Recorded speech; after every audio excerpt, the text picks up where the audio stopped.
For quite some time, the rock world has begged. They've begged and pleaded for this one thing to happen, and it looks like we might be finally getting close. Of course, I'm talking about the reunion of Creed. And if one major NFL quarterback has his way, that'll be happening sooner rather than later. Plus, Metallica, their drummer Lars Ulrich, is talking a lot about their highly anticipated new album, and we've got big details, including when they're going to start recording this Metallica album. We got a lot to get to today. Stick with us.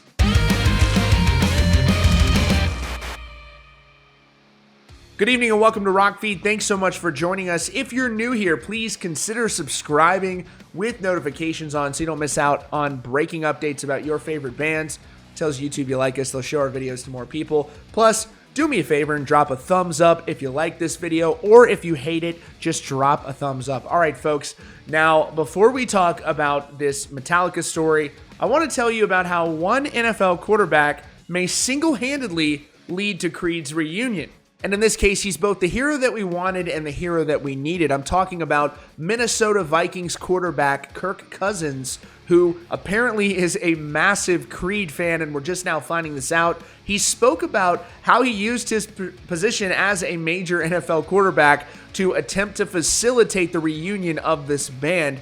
No word yet on if that has taken place or if anyone like vocalist Scott Stapp, who it seems very interested in reuniting Creed again, has responded to this. But here is what we have from this Kirk Cousins interview where he professes his undying love for Creed, and I've never loved an NFL quarterback more than I do now. Cousins appeared on The Ringer's 10 Questions with Kyle Brandt, and he was asked about, what some of his favorite artists were, and he says, it goes back to middle school for me. That was the jam, talking about Creed's My Sacrifice. Going to the weight room in middle school, and you've got to get the lift in, and you've got Creed playing in the background, and then someone decided they weren't cool. I don't know who that was or why, but someone decided they weren't cool and they went away. I'm with the Redskins. I'm in the weight room, and this song came on. I don't hate it. I've never hated the song. Why can't it be a good song? And so he says he appreciated listening to this song after more than a decade, and he wanted to tweet about it, and he got a major response. He says, I was naive to the fact at the time that social media was the place for only mockery and satire, and that's the engine that drives it, so I opened myself up for that one.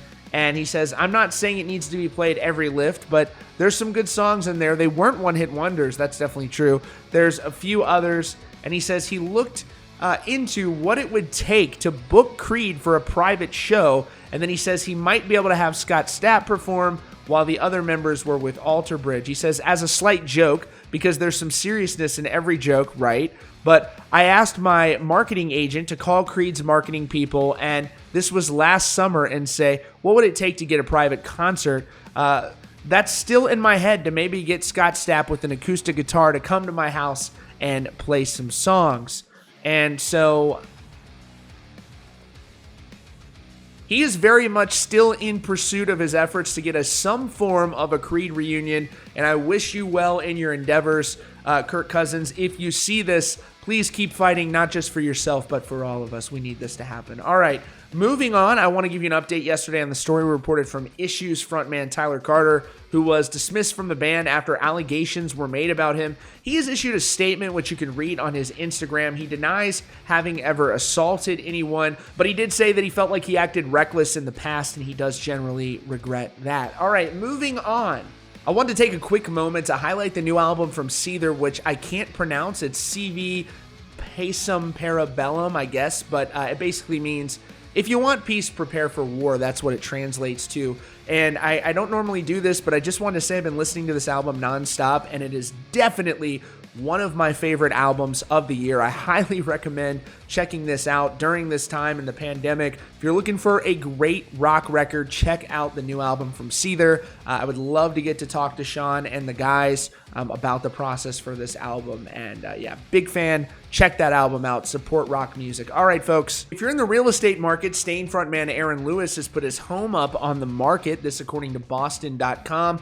He is listing the house for $3.5 million, which actually seems like quite a bargain to me if you look at his monstrous property. I did not know he had it like that. But yeah, check this out. Here's a little bit of the property where he lives, and my God, I have serious real estate envy here. So it's like on some sort of a farm, but the property is absolutely massive and beautiful. Got a little fishing pond there. Look at this place. It's like a college campus.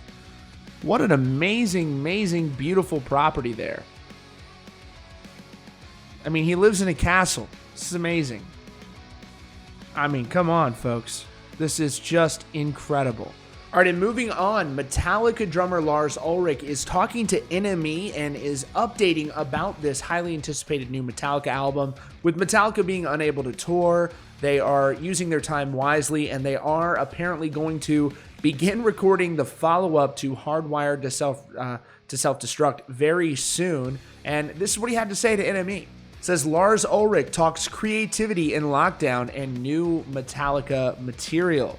Obviously, it's been a surreal 5 months, and it's been devastating for the whole world, he told NME. We've been trying hard to find new ways to continue to connect and communicate and make a difference with our fans and whoever else is interested. 5 months later, we're sort of in uncharted territory, but we're always game for trying new things and looking at new opportunities and challenging ourselves to connect with fans. They added, Metallica seemed to have adapted admirably well to the age of COVID. He says, I mean, it's pretty clear now compared to April that we'll be sitting here for a while, and obviously we're not going to return to normal, and so we're going to have to adapt to new ways. Nobody knows when that's going to end or what that's going to settle upon, but this drive-in opportunity is certainly an experiment, and it's a fun way to get the band back together. Obviously, COVID restrictions, face masks, shields, having tests every other day, and setting up a bubble and having everybody quarantined are all practices that put a certain pressure on everybody. But at the same time, everybody, the crew, the bandmates, stood up to the challenge and they made it happen.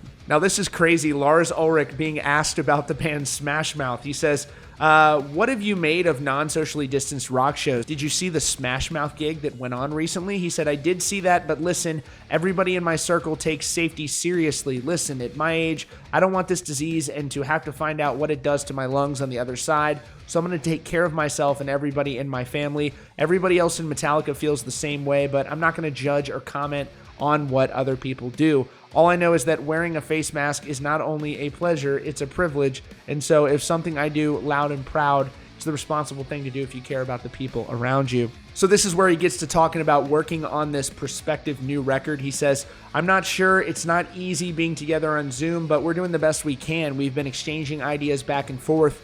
The hardest thing about being in 4 different spaces is that there's no software that can have us all play in real time with each other. So I can play something and send it to the next guy, and he can play on it and then send it to the next guy, or vice versa. But we can't really play at the same time, so that makes the impulsivity and the momentary energy out of the occasion. I've talked to some people in technology about how close we are to being able to play in real time with each other, but it's not been cracked yet. If it is, we'll maximize it. But for now, we're in this bubble for a couple of weeks, and we're looking forward to seeing if at some point in the fall we can get back together in another bubble and write and play and maybe even record. So we're looking forward to the possibility of that one. They then asked, when can we expect new Metallica music? He says, not soon enough. Right now, I'd say the hard thing about this all is trying to plan, because 5 minutes later, those plans change.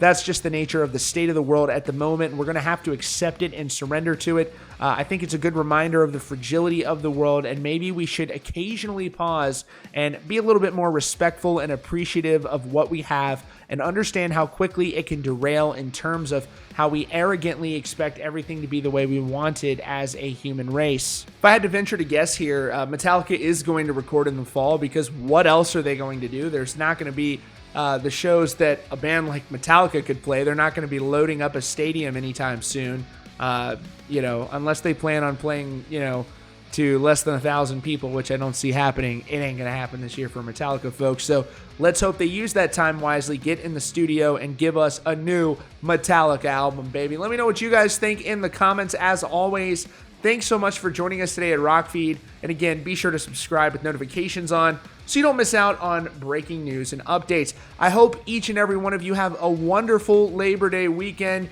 I'm hoping to myself, so send in lots of positivity, crack open a White Claw, and have yourself a good time. Thanks again, folks. We'll see you all very soon.